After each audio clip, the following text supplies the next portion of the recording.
Hey everyone, welcome back to another exciting episode of Attack Productions. Today I'm back up joined once again by Jake and Trevor. What's going on, y'all? Hello. And today's matchup is Trevor versus Steve. Steve couldn't join us today, but Trevor has brought out Halo Coup, and Steve has brought back a starter Vegeta deck, which is a deck actually Steve started playing originally, but before this match he told me he changed it completely up. So let's see how it pans out. Oh yeah, there's buttons, stuff in the description. Check them out. Let's get into today's matchup. Trevor, I know you like blue to some degree, preferably Majin Buu blue, but I don't think I've ever seen you play Halo Coup before. Was this one of the ones you were testing originally? Yeah, that's right. You were testing this deck originally. Yeah, so before this set dropped, I forget which one it was, 18 or 19, that this deck came out in.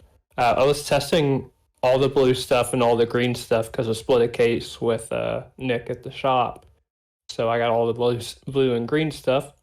This is one of the decks that I kind of toyed with, but never actually brought, because I was trying to spice it up a bunch, and there are ways that you can add spice to the deck that isn't the World Tournament Budokai or whatever cards. But the issue that I ran into every time I tried to do it was the opening hand.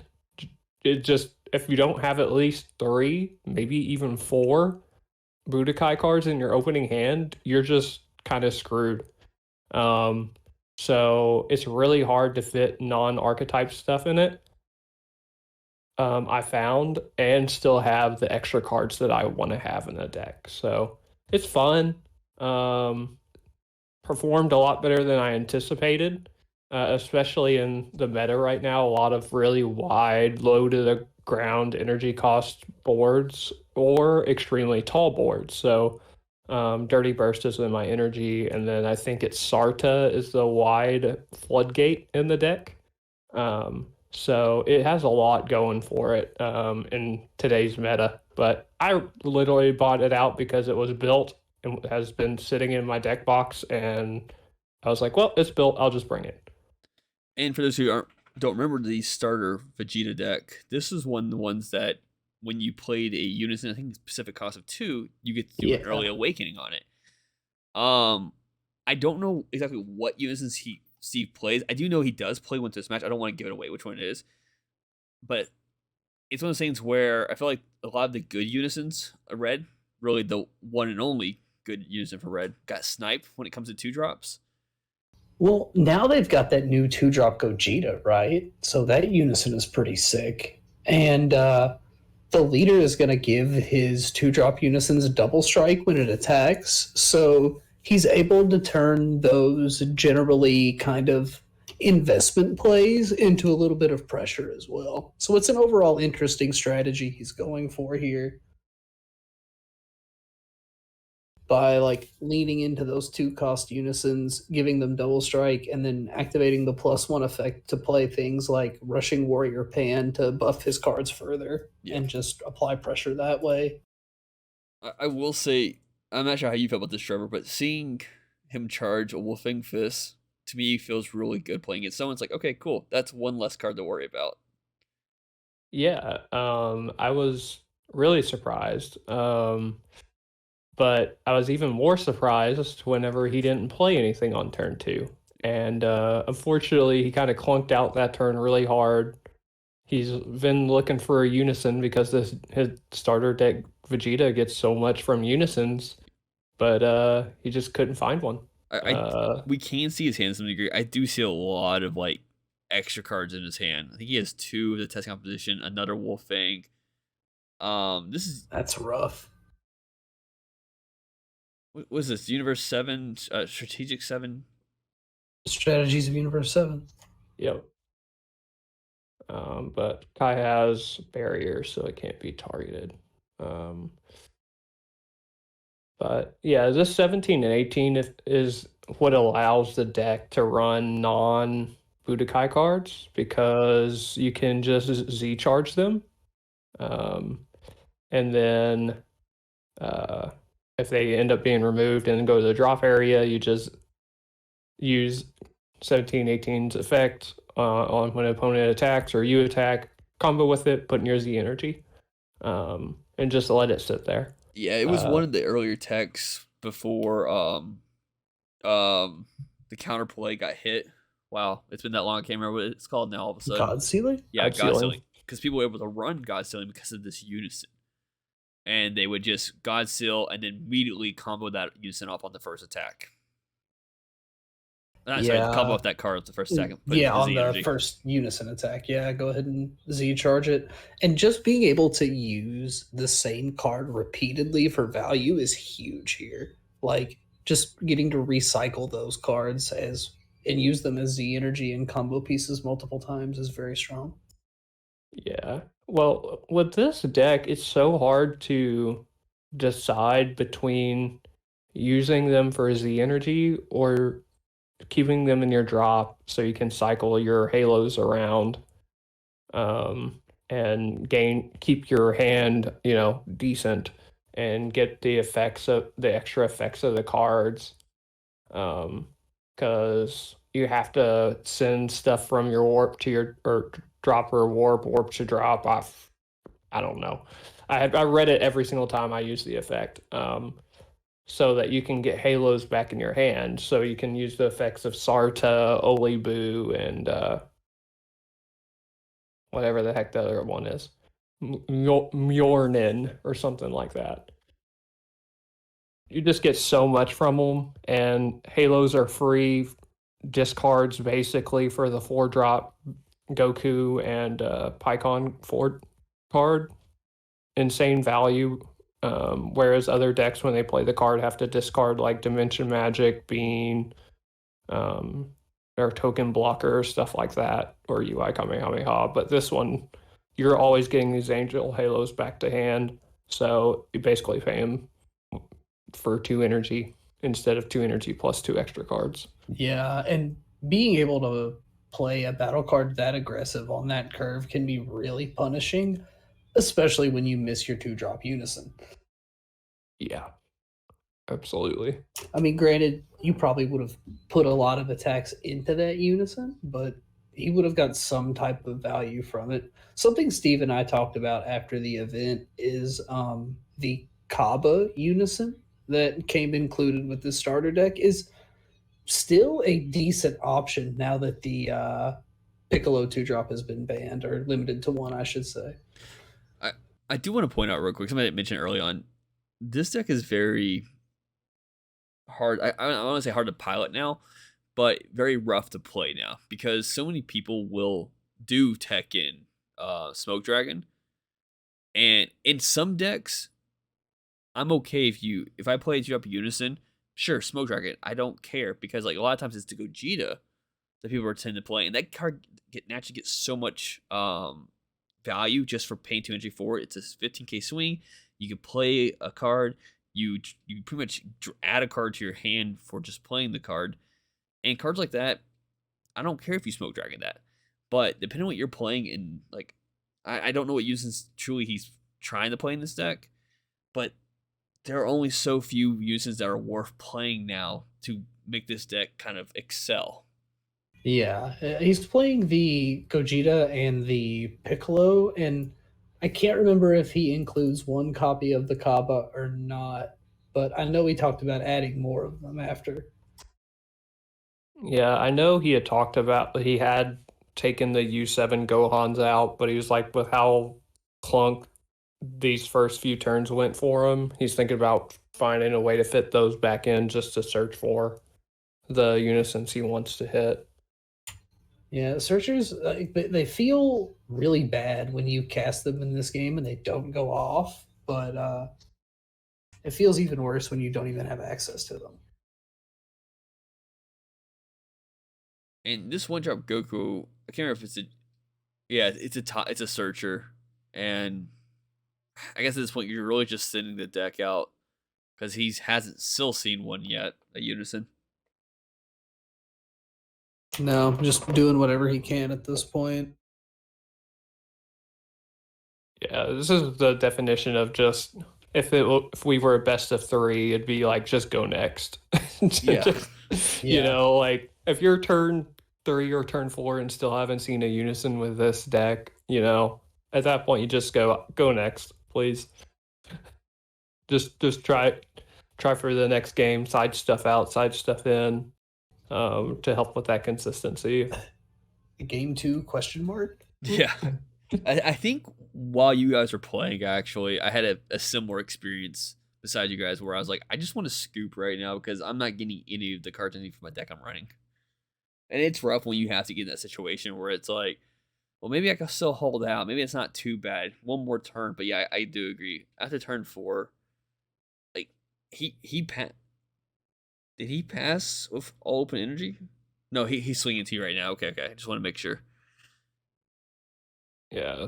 It just feels rough, unfortunately, right now. What's even getting to a point now that Unison you have, Trevor, has gotten to a point where it's just really strong because I think it's -4 and he gets double strike. Dual attack and plus 10k. Dual attack, yeah. So I mean that's just really good. And if you're not adding pressure, granted he's at a point where do I try to clear a field? Do I hit that life down? Is a Unison big enough threat for me to even worry about it? It's almost a free 5k combo on the first attack, whoever's turn it is. Yeah. And you can kind of see this turn what he kind of built this he called it jank deck because it's a little janky, it's a little different. You can kind of see what he's wanting to do with the deck. So if he had gotten like his Unison on correct curve and gone into a turn and played all these cards, like it can put out a lot of good pressure. And just powering up that go 10 for strong double strike is pretty good, especially if you can get it off at like turn 2, turn 3. Yeah, and having the double strike swing from that, and then potentially his Unison, and then leader swing, buff it with the pan. Like you could see like what the play line is supposed to be. You're right. Just missing that key piece. Yep. Here I don't really need Kai anymore. I have all 4 Halos in my drop area, and honestly, I need some cards in my drop to take advantage of this Goku's effect, so we can actually get up a little bit. Bottom deck the blocker. Oh, that's so rough. Swing again. That's so rough because it can hit active mode cards. Yep. Actually, I want to double check. How's that worded? Actually, do you know off the top of your head? Which one? The PyCon Goku. One of this card attacks. Yeah. Um, Combo from the drop area. Combo 1 card 5k from your drop area, and then choose one of your opponent's battle cards and place it at the bottom of your deck. Yeah, the fact that it just says choose one of the cards instead of like the energy cost up to or energy cost blah or less is so nice. Oh, it's huge. Um, It's an underrated battle card overall.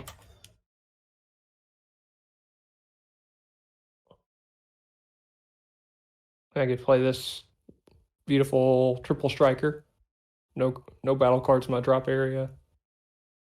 He's another testing the op or whatever it is. Test opposition, yeah.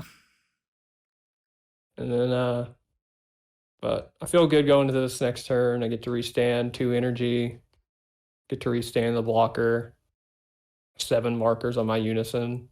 Could swing if I want to, but he has this blocker on the board.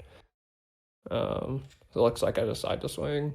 And for future reminder, I mean, Steve's not here, but maybe we can mention to him. This is why you tech in sometimes silver bullets for blue for decks like this, because it specifies they reset the end of your turn, not the beginning of your opponent's turn.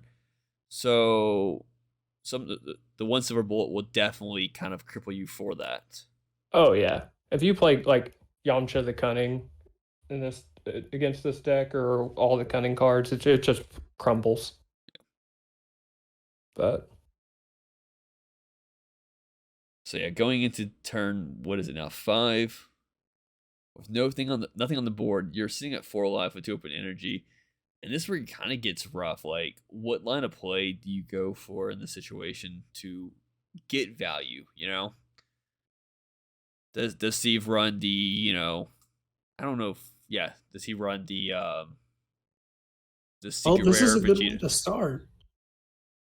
And I've been waiting for this point. This is one of those moments where when you Oof. play a card, Oof. this is where I feel like I'm like, oh, okay. So I'm not killing you this turn no matter what I can do.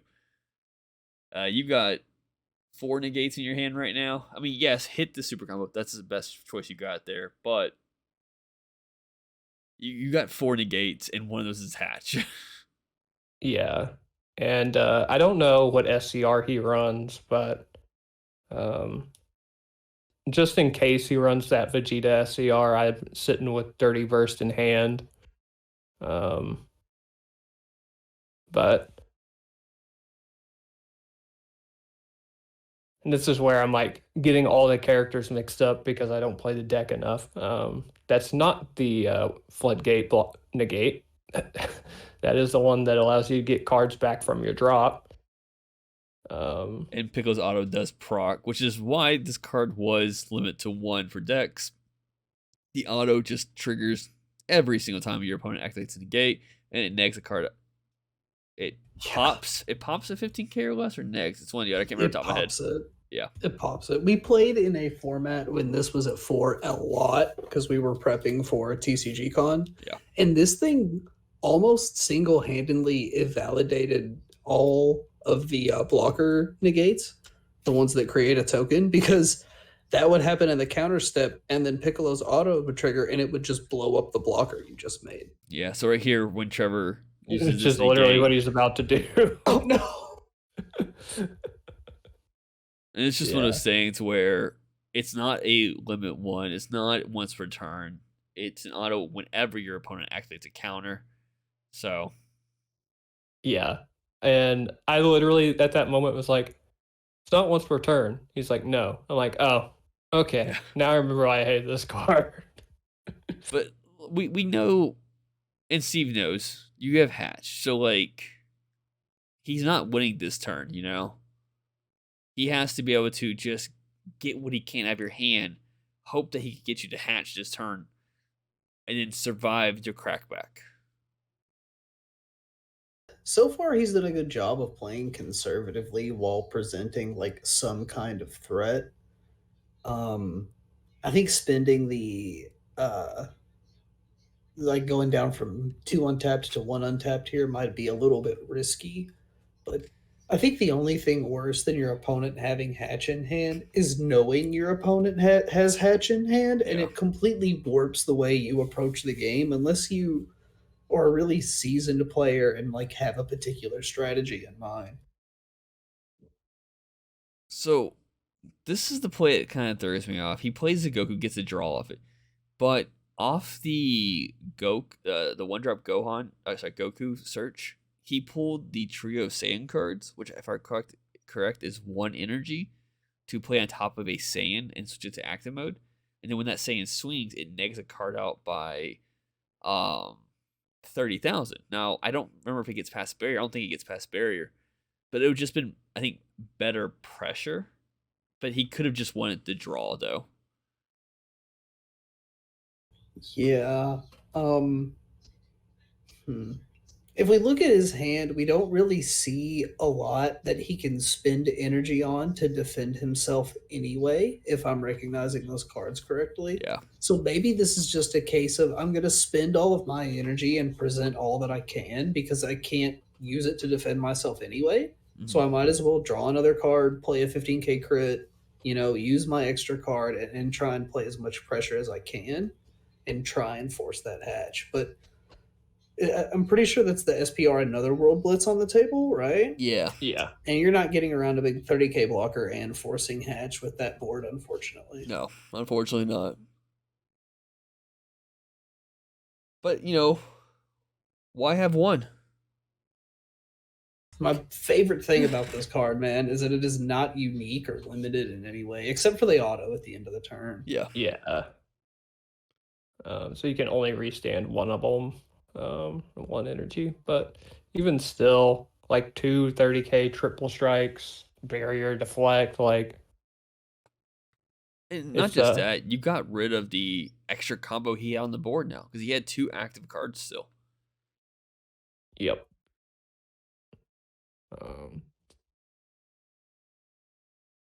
This is where I have to read this card, send it to activate main, send it to warp, grab the card from your drop. So typically you send the card that you want from the warp to your drop, and then you send that to the warp and grab the card you sent to the drop to your hand.